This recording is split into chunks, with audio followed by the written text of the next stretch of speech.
My body said enough is enough, and my doctor sat me down. I was 3 credits away from getting my nursing degree, and they basically said, you're going to have to quit school, you're going to have to quit work.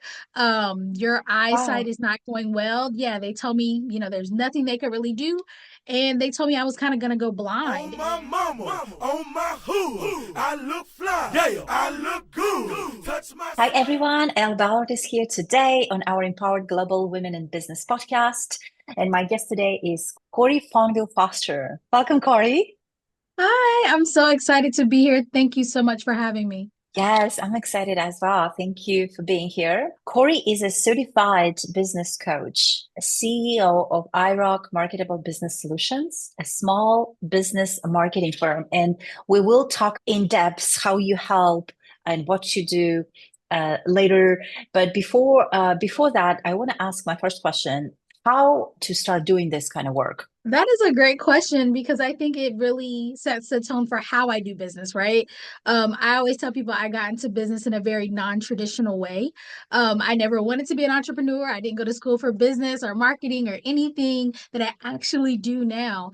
I've always wanted to help people, right? That's the common thread. Look, I've gone to therapy. That's the common thread that I have seen throughout my journey. But when I was a younger adult, it was in the form of being in the medical field. I loved everything medical. I liked, how the body works, how the mind works. So I was a medical assistant. That was the last job I had before I left the corporate world. And I also was in school to be a registered nurse. And that was like my goal. I said, I'm going to climb the ladder. I'm going to help people through supporting them through their medical journey, right? Feeling good, being healthy. But hey, there were other plans for me. I have a rare eye condition, and I had been kind of battling with it for many years since I was a teen. And I guess my body said enough is enough, and my doctor sat me down. I was 3 credits away from getting my nursing degree, and they basically said, you're going to have to quit school, you're going to have to quit work. Your eyesight Wow. is not going well. Yeah, they told me, there's nothing they could really do, and they told me I was kind of going to go blind. And thankfully, look, I'm not going to let y'all freak out. I'm not Yeah. completely blind. I'm not going to give you the whole story of how all that took place, but I did quit my job and I did quit school. And for about 6 months, I did absolutely nothing because I didn't know who I was without, Yeah. the medical field. A lot of us probably have gone through some type of transition in life, whether it be the kids are gone, a husband is gone, whatever the case is, where we're trying to rediscover ourselves. And that's what I Yeah. did for about 6 months until I started my first business, which was actually called IROC Mind, Body, and Soul. And it was a product Mm. based business where I was selling like soaps and candles and bath bombs. And through that business, I actually saw that there was a gap in the market. I would talk to different business owners at like vending events and, ask them about themselves. And I realized that they made all their money just at vending events, and only if they were good events, like good traffic, not a rainy day. And I said, there has to be a way to market and sell as a small business owner without it having to be luck, right? And so I deep dived into that, and eventually I found a way that it worked, and I wanted to teach others. And that's when IROC, I can't even remember my own business name now. IROC Marketable Business Solution was made, and we've been around for about 6 months supporting coaches, consultants, speakers, and authors from coast to coast and up into Canada. And we've been able to help hundreds of those individuals throughout the years. And so it was definitely a journey, but I think it's important to know kind of how we got here to understand how we do business now. Yes, yes, absolutely. Thank you so much for sharing that story. I didn't know parts of it. And yeah, thank you for being transparent and sharing. And that definitely explains your passion for helping, small businesses from that other angle. Love that. Thank you. So now that we've covered the background, I want to talk about how exactly you help your clients, the solutions, what kind of solutions you provide, and maybe you can share some stories with us as well. Definitely. So we do support mostly women. I don't mind saying that, mostly women, small business owners. And the reason why I think we attract that demographic is because, one, they can see themselves in my story, right? I was a young Yeah. mom. I was actually a single mom for a little bit. I also, was trying to do all the things. And I think I always use the example of that Pursuit of Happiness movie. If anybody's ever seen that, Will Smith basically bets it all on this one opportunity, and his kid is sleeping in the train station with him, and he can't afford daycare. And as a woman, I hated that movie. I was like, I would never have my child sleeping in a train station to fund the possibility of me being able to live my dream. And some people may feel differently, but I found that women, most of the women I work with feel the same way of like, yes, we want to monetize our passion. We want to go after our goals, but we understand that we have a responsibility to our families, to our Mhm. children. And so we do things very differently than men may. And so I think that that's why we attract a lot of women, because I do come at it from that understanding. I always say you should never have to choose between me and your mortgage, me and your light bill, me and supper on the table. And if that is the case, then this isn't the right opportunity or time for us to partner together. And so, with that kind of understanding, we're able to do really good, ethical business with amazing women who do want to Mm. monetize their passion. Now, how do we actually support them? Well, we have two different ways. As a small business coach who specializes in implementation, through our coaching programs, we actually empower these amazing entrepreneurs with knowledge, right? Strategy. We talk about kind of where they are in their business and what tools, whether it's business foundations, marketing, or sales, that they need to implement within their business, and we keep them kind of accountable on that journey. On the flip side, some of our entrepreneurs are like, I'm ready to get some help and I don't want to have to do all the things. So we actually have our marketing firm where we actually kind of do those done for you services, whether it's create a logo, a website, a sales page, a funnel, a webinar, help you with your social media management, even if you're at that level, giving you a VA to kind of start the process of you building out your team. We are able to support them on that side as well. So I like that we're kind of a one-stop shop for affordable marketing and sales. And that's how we support these amazing women who have these passions and these things that they can put out into the world and support others with, along their journey. Yeah, yeah, I love that. And I love the two-way kind of, because a lot of the times, once we have the knowledge and then we realize, oh, we cannot do it all. So I Exactly. love that.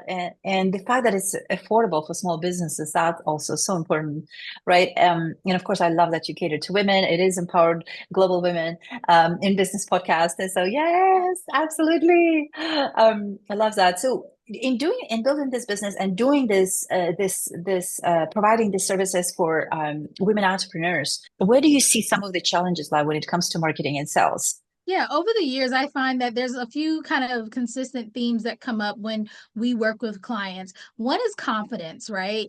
Mm. I was telling my clients, you guys are experts, because a lot of times they are amazing. Like especially like my ed consultants, they've been the principal, administrator, teacher of the year. Like they've been doing this thing, whatever it is, for 20 plus years. And then they come to me and they're like, I'm new to this. I'm so nervous. And it's like, well, you're already an expert at what you do, right? And I would say that for your listeners, most of you are already an expert at whatever your zone of genius is. You don't want to leave those experiences behind, because that's when that confidence dwindles. You're like, well, I don't know, right? I don't know what to do. I don't know how to sell. Believe me, it can be learned, just like you learned everything else over however long you've been, building the skill that you're about to monetize. And so confidence is definitely one that sometimes we have to figure out a way to remind people of how amazing they are and that they can do all these amazing things. And then it's also just an issue of you don't know what you don't know.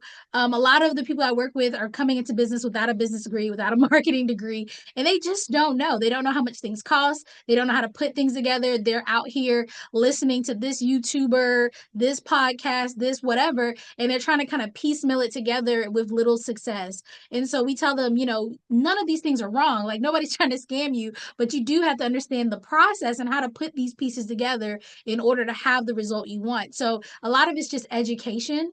And then last but not least, I think that probably your listeners are like, pricing.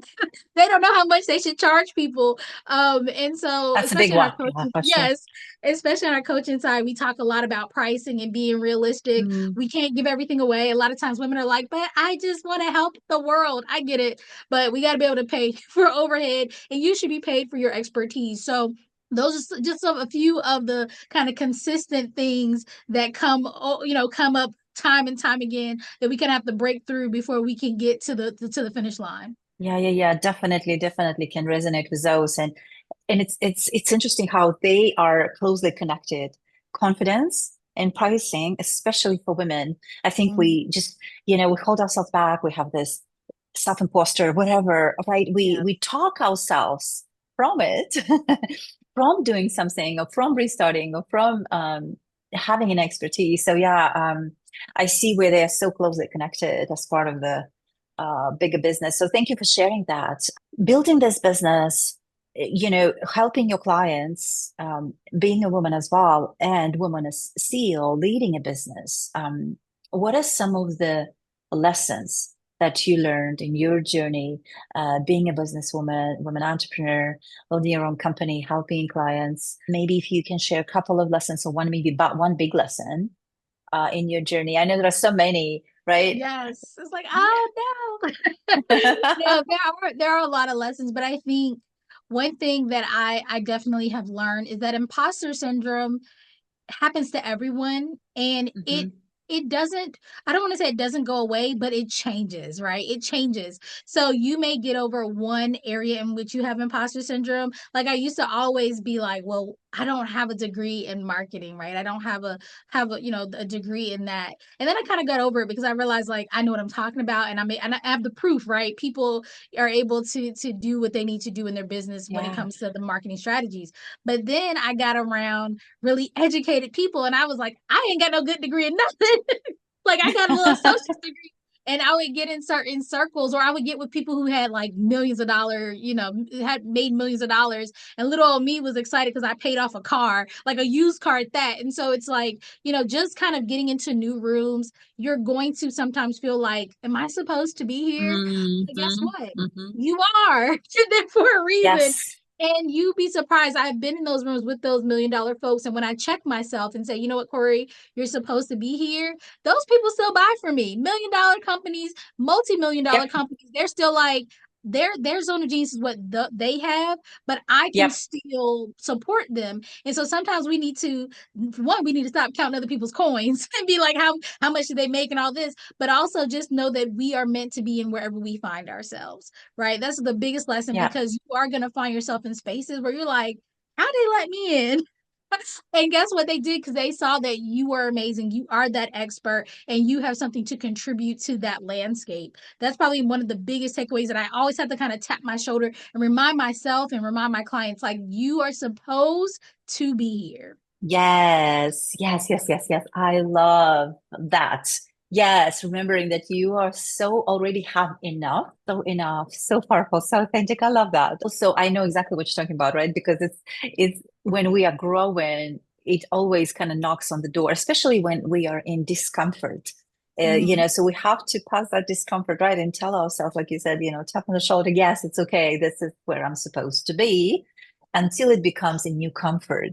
And that's Exactly. where the beauty of the business building, right? As we're building the businesses, we're also growing. Let's take a break and let our listeners know how they can find you, your company, and we will post links in the comments as well. But if you want to share the links here as well.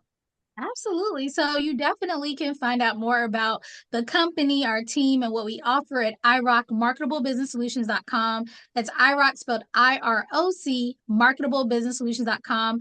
And also, the links will be down there, but you can find us on Facebook, LinkedIn, Pinterest, TikTok, YouTube. If it's a major platform, we are there, and we are consistently there. So you'll be able to see a lot of our posting. We try to give tons of value and resources for you, whether you're a client or not, because we want everyone to win. Our tagline is I rock, you rock, we all rock. And it's because a part of our, like I said, our core pillars and our values is this understanding that if I can do it, then you definitely can do it. And heck, all of us can do it. So cool. Awesome. Thank you for sharing that. Now, this is a podcast for empowered global women in business, of course, and being a multinational woman in business and woman of the world, what does it mean for you to be a woman of the world? Yeah, I think that's I remember like thinking about that before I got on this podcast. I was like, what does this mean to me, right? Because sometimes we think, oh, I'm just this woman in this city, in this town, in this little group. Like my reach is only so small, but we all have the possibility to impact the world. And I think for me, it's just so important to always leave with positivity, right? I want anybody's interaction with me to be one where they walk away and be like, oh my gosh, she gave me so much value. And so as we touch, right, the clients we have, like I love that most of my clients are US based. Some of them are, Canadians. Our goal next year is to go across the pond, and we will actually touch base with some of my German folks, my people in London just today, because I said I got to get back to, getting over there. Even as my people in India, I was like, we want to be international, but I think it's important to kind of know why, right? Yes, you want sales, Yep. but I know that because of the people I work with, right? I work with coaches and consultants. They then, right, the impact I have on them then doubles, triples, and tenfolds to the people that they are able to touch. So I want to kind of leave a legacy of empowered, amazing women entrepreneurs. And I know I can do that by working, even like I said, if you got a small group, you touch those people, they touch more people, they touch more people. So when I think about how I am as a woman that's in the world as a business owner, I love that I'm just able to impact in a positive way and make substantial positive changes, not only in my life and the people in my small network, but in the world. Yay. I love it. Beautiful. Beautiful. Wow, what a beautiful vision. Absolutely.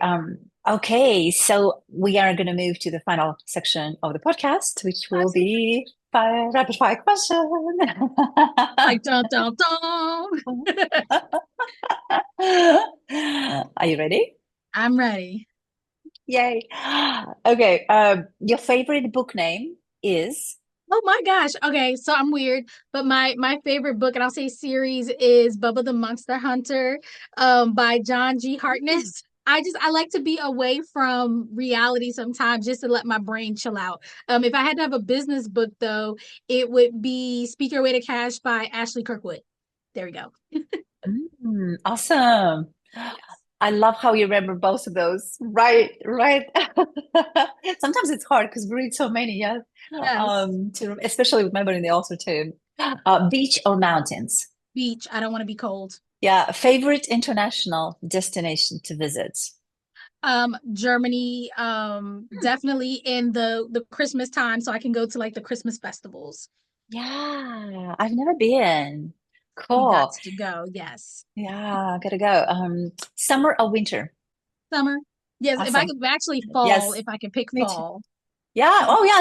You're the second person who said that today, actually. Yes. Fall is the best Yeah, season, it's but if I had to beautiful. pick summer over winter, again, I don't want to be cold. Yeah, yeah, yeah, yeah. Okay, and the final question is things that you have discovered about yourself recently. Oh my goodness. I have discovered that it is okay to not be strong. That is something that my mentors and accountability partners have been really kind of hammering into me. Like, you don't always have to show up perfect, done up, without fault, without issue. Because, you have good days, you have bad days, and you're human. And so that's the biggest thing I've learned about myself is like, I don't have to show up strong. And I know women are listening, but especially for women of color, that's something that we are kind of always told we have to be, and we don't have to do that. We can cry if we want to. But that should have been my favorite song. I can cry if I want to, because yeah, I don't have to be strong 24/7 every day of the week. Oh, yes, I love that. I love that. I love that you recognize that. Thank you for going there. And I love that you reminded all of us about that. It's absolutely okay to cry, all that release. Thank you, thank you, thank you. You are a powerhouse. I Oh, love thank this. Thank you so you. much for being here, Cori. This was wonderful. And again, please connect with Cori if you need any help with marketing or business. Within your business as well. And we will post all the links to connect with her. Thank you again. Thank you for having me.